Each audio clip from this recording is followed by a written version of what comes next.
Toi, tu vas nous fiche la paix. Qu'est-ce qu'il y a encore, hein? Tu m'embêtes.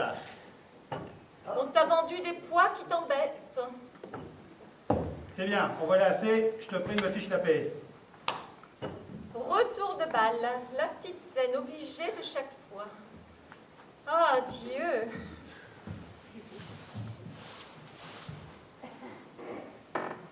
Bon, ce n'est pas la peine, il fait jour. Eh bien, tu ne te couches pas? Non. Pourquoi? Si on te le demande, tu diras que tu n'en sais rien. Ah, comme tu voudras. Prends garde que je commence, prends bien garde.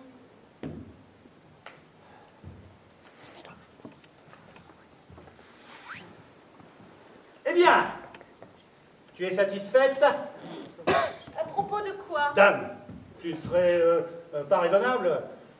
Tu t'es conduite? Oh, n'eusse pas ta salive, je sais ce que tu viens de dire. Je me suis fait peloter. Oui, tu t'es fait peloter. Ah. Oh, je connais l'ordre de la marche. Dans 5 minutes, je me serai conduite comme une fille. Dans 2 minutes, tu m'appelleras sale bête. Dans 5, tu casseras quelque chose. C'est réglé comme un protocole. Tiens, pendant que j'y pense, je te recommande ce petit vase. Tu l'as entamé il y a 6 semaines, en revenant de la soirée de l'instruction publique, mais il est encore bon pour faire des castagnettes. Ah! Tu commences par la fin. Tant mieux. Ça modifiera un peu la monotonie du programme. Assez, ne m'exaspère pas. Es-tu assez compromise? Sale bête, vous allez voir. Sale bête. Ça y est. Tu t'es conduite Comme une fille. parfaitement. Ose un peu dire que ce n'est pas vrai. Ose-le donc un peu pour voir. Il n'y a pas de danger, parbleu. Tu t'es couverte d'opprobre. Oui. Tu as traîné dans le ridicule le nom honorable que je porte. Oh, navrante histoire. À ta place, j'en ferai une complainte. Tu t'es comporté de la façon la plus révoltante.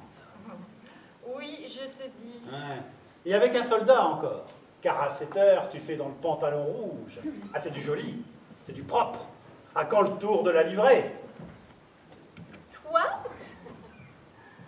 tu as une certaine chance que je t'ai épousée. Pourquoi? Parce que si c'était à refaire... Penses-tu que je n'en ai pas autant à ton service? Je te conseille de parler. Une femme dans ta position, oh, ne joue donc pas sur les mots. Se galvauder avec un pouce-caillou. D'abord, c'est un officier. C'est un drôle, voilà ce que c'est. Il y a un polisson, il y a un sot, il y a un goujat de la pire espèce. Son attitude à ton égard a été de la dernière inconvenance. Il t'a fait une cour scandaleuse. Pas ça! Tu mens! Charmante éducation. Tu mens! Et quand je mentirais? Quand il me l'aurait faite, la cour, ce brin de cour autorisé donne du monde à honnête femme. Le grand malheur, la belle affaire. Pardon? D'ailleurs quoi? Je te l'ai présenté, il fallait te plaindre à lui-même. Au lieu de te lancer comme tu l'as fait dans un déploiement ridicule de courbettes et de salamalek. Et mon capitaine par-ci, et mon capitaine par-là. Et enchanté, mon capitaine, de faire votre connaissance. Ma parole, c'était écœurant de te voir ainsi faire des grâces et d'arrondir la bouche en cul de poule avec une figure d'assassin. Tu étais verte en sous-bois. Seulement voilà, ce n'est pas la bravoure qui t'étouffe. Alors, tu n'as pas osé. Comme le soir où nous étions sur l'esplanade des Invalides, avoir tiré le feu d'artifice, où tu affectais de compter les fusées et de crier 7, 8, wouh, 9, waouh, 10, 11, pendant que je te disais tout bas. Il y a un homme derrière moi qui essaie de passer sa main par la fente de mon jupon. Fais-le donc finir, il m'ennuie. Je ne sais pas ce que tu me chantes avec ton histoire d'esplanade. Mais pour en revenir à ce monsieur, si je ne lui ai pas dit ma façon de penser, c'est que j'ai cédé à des considérations d'un ordre spécial. L'horreur des scandales publics, le sentiment de ma dignité. La peur bien naturelle des coups, etc., etc. Mais tu es plus bête qu'un troupeau d'oies. Oh, et puis ne ris pas comme ça, je sens que je ferai un malheur. La peur des coups. Bien sûr, la peur des coups. Tu n'as pas de sang dans les veines. C'est de moi que tu parles? Non. Du frotteur. Par exemple, celle-là, elle est raide. Moi, je n'ai pas de sang dans les veines. En 6 mois de temps, j'ai mis 11 bonnes à la porte et j'ai pas de sang dans les veines. D'ailleurs, c'est bien simple, où est l'encre? Je ne voulais pas donner de suite à cette affaire. Ça, je m'en doute. Me réservant de dire son fait à ce monsieur le jour où je le rencontrerai, et puisque tu le prends comme ça, c'est une autre paire de manches. Je vais vous faire voir à tous les deux, à cet imbécile et à toi, si j'ai du sang dans les veines, oui ou non, et si je suis un monsieur qui a peur des coups. Monsieur, votre attitude à l'égard de ma femme a été celle du dernier des goujats et du dernier des paltoquets. Ne fais donc pas l'intéressant, tu sais très bien que tu n'as pas son adresse. J'ai son nom et le nom de son régiment, c'est suffisant et au-delà. Pas de sang, pas de sang. C'est du sang qu'il te faut. Eh bien, ma fille, tu en auras, et plus que tu ne le penses, peut-être. Voilà un petit mot de billet dont je ne suis pas mécontent et qui n'est pas, j'ose le prétendre, dans un étui à lunettes. Qu'est-ce que tu attends? La lettre, pour la faire mettre à la poste. Il est 8 heures, la bonne est levée. Voici. Oh, puis au fait, non. Je la mettrai moi-même à la boîte. Je serai plus sûr qu'elle arrivera. À Pâques, À Pâques.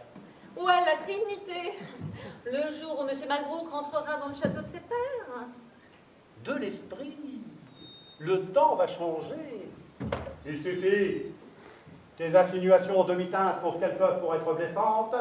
Heureusement, la sottise n'a pas de croc. Ta perfidie me fait lever le cœur et ta niaiserie me fait lever les épaules. Voilà tout le fruit de tes peines. Là-dessus, tu vas me faire plaisir de te taire ou alors ça va se gâter. Je veux bien me borner, en principe, à remettre un goujat à sa place par une lettre plus qu'explicite. Mais à la condition expresse, que la question sera jugée et que je n'entendrai plus parler de lui. Comment? Voilà un galapien, un traîneur de rapières en chambre, qui non seulement manquerait de respect à ma femme, mais viendrait par-dessus le marché mettre la zizanie chez moi, troubler la paix de mon ménage. Oh, mais non! Oh, mais non, crois rien! Donc, tu peux te le tenir pour dire. La moindre allusion à ce monsieur, la moindre, c'est clair, n'est-ce pas? Et ce n'est plus une lettre qu'il recevrait de moi. Et qu'est-ce qu'il recevrait? Mon pied. Ton pied? Mon pied en personne, si j'ose m'exprimer ainsi. Veux-tu que j'y aille tout de suite? Oh, ben je t'en défie. Ne le répète pas. Je t'en défie. Attention. Je t'en défie. Pour la dernière fois, réfléchis bien à tes paroles. Devant Dieu, qui me voit et m'entend, nous nagerons dans la tragédie si je passe le seuil de cette porte. Le seuil? Mais le voilà, le seuil. Oh, et voici la porte. Oh, grande ouverte. Aglaé. Mais passe-le donc, là. Passe-le donc, le seuil. Passe-le donc, que je vois. Et va donc lui donner de ton pied à ce monsieur. Aglaé. Mais va donc, voyons. Qu'est-ce qui te retient? Qu'est-ce qui t'arrête? Va donc, voyons. Va donc. Va donc. Va donc. Tu me donnes des ordres? Dieu me pardonne. Va donc, dit madame, va donc, c'est étonnant comme j'obéis. En vérité, tu aurais seulement 10 ans de moins, je te flanquerais une fessée pour te rappeler au sentiment des convenances. Qui est-ce qui m'a bâti une morveuse pareille? Une gamine? On lui presserait le nez, il en sortirait du nez, qui se permet de donner des ordres et de dire va donc à son mari? Le fait est qu'en parlant ainsi, j'ai perdu une belle occasion de garder pour moi des paroles inutiles. Et tu en perds une seconde en émettant cette vérité d'une ambiguïté si piquante. Car tu la juges telle, j'imagine. Trop poli pour te démentir. Oui, eh bien, j'ai le regret de t'apprendre que le jour où l'esprit et toi passerez par la même porte, nous n'attraperons pas d'engelure. Ce qui veut dire qu'il fera fera singulièrement chaud. Il fera singulièrement chaud, oui ma fille.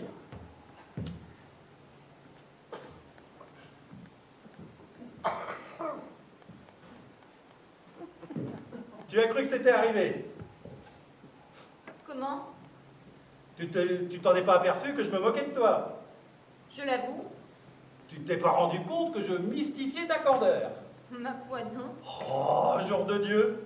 Comme dit Madame Purnell, tu as de la naïveté de reste. Je t'en prie, laisse-moi rire, c'est trop drôle. Me voyez-vous, non, mais me voyez-vous, tombant à 8 heures du matin, dans un quartier de cavalerie, le camélia à la boutonnière, et tirant les oreilles de ce monsieur devant un escadron rangé en bataille. Ça ne manquerait pas de chic.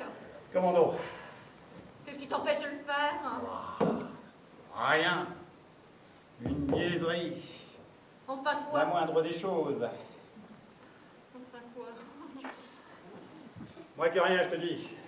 Le sentiment du plus élémentaire devoir. Le respect de l'uniforme français. Tu vois que ça ne valait pas la peine d'en parler. Je comprends pas.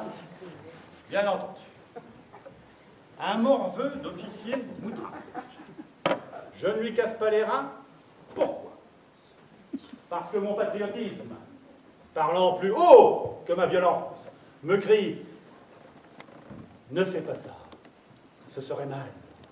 Songe à la France qui est ta mère, et n'attente pas, par un châtiment public, au prestige de l'épaulette. Je m'incline, tu ne comprends pas. Si tu te figures que ça m'étonne. » Cœur magnanime. Mais tais-toi donc. Mais vous êtes toutes les mêmes, fermées comme des portes de cachot à tout ce qui est grandeur d'âme, générosité naturelle, noblesse de sentiment. Quelle race! Ah, tu peux rigoler. J'ai ma propre estime qui me suffit. Et toi, du moins, patrie, tu ne te plaindras pas de moi. Je fais passer tes affaires avant les miennes. Tu as raté ta vocation. Tu aurais dû te faire cabotin. Blague, pendant que tu en as le temps. Tu ne triompheras pas toujours, car entre ce monsieur et moi, ce n'est que partie remise. Ah oui. Ouais, que je le repince, ce monsieur, que je remette jamais la main dessus. Je lui flanquerai une petite leçon de savoir-vivre qui lui ôtera l'envie de recevoir une seconde. Tu dis des bêtises. Je vais refaire une éducation, moi, ce monsieur. Mais oui. Ouais, avec mon pied dans le derrière. Oh, c'est convenu. Tu ne me crois pas? Je ne fais que ça. Tu ne fais que ça, seulement tu n'en penses pas un mot. Eh bien, que je dégote son adresse et j'irai lui dire comment je m'appelle. Tu verras si ça fait un pli. Ah. C'est au point que si on te l'a donné, tu irais le gifler de ce pas? De ce pas. Oh, homme intrépide. La veux-tu? Quoi? Son adresse?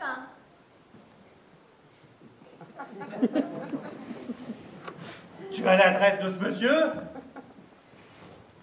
Oui, je l'ai. Et puis tu m'assommes. Et puis oui, il ne me déplaît pas. Et puis oui, il m'a fait la cour. Et puis oui, il m'a dit que t'avais une bonne tête de... Une bonne tête de quoi? Une bonne tête de... Une bonne tête de... Oh, tu sais parfaitement ce que je veux dire. Pardon? Oui, et puis oui, je suis une femme honnête. Et puis oui, tu ne seras satisfait que le jour où je serai devenue autre chose. Et je l'ai, sa carte, oui. Et sa carte, la voici. Et tu sais maintenant où le trouver? Et tu peux y aller tout de suite, lui casser les reins à ce monsieur. Sa carte, sa carte. Mais je me fous de sa carte comme de lui-même, ce qui n'est pas peu dire. Tiens, voilà ce que j'en fais, sa carte. Des confettis, polissons, drôles. Qui a le toupet de donner sa carte à une femme mariée. Mais... Et qui se permet de dire de moi que j'ai une bonne tête de... Oh, bah si c'est son opinion, hein. Je l'en ferai changer avant qu'il soit à l'âge d'un cochon de lait. Et pas plus tard qu'à l'instant même.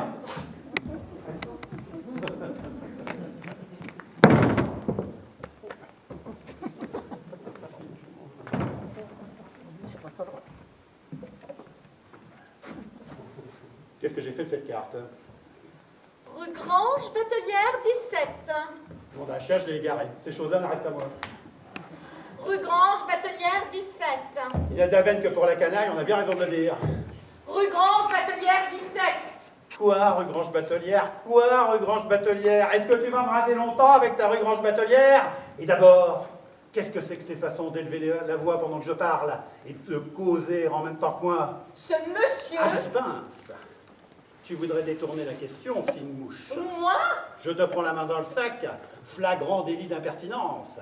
Alors toi, tout de suite, ce monsieur, tu es roué comme une potence. Oh!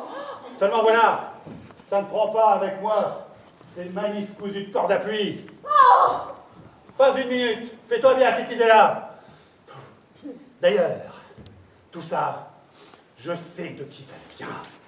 Ça vient de quelqu'un maintenant. Ça vient de ta mère. Qu'est-ce que maman a à voir là-dedans? Elle a à voir. Elle a à voir que si jamais elle remet les pieds ici, je la prends par le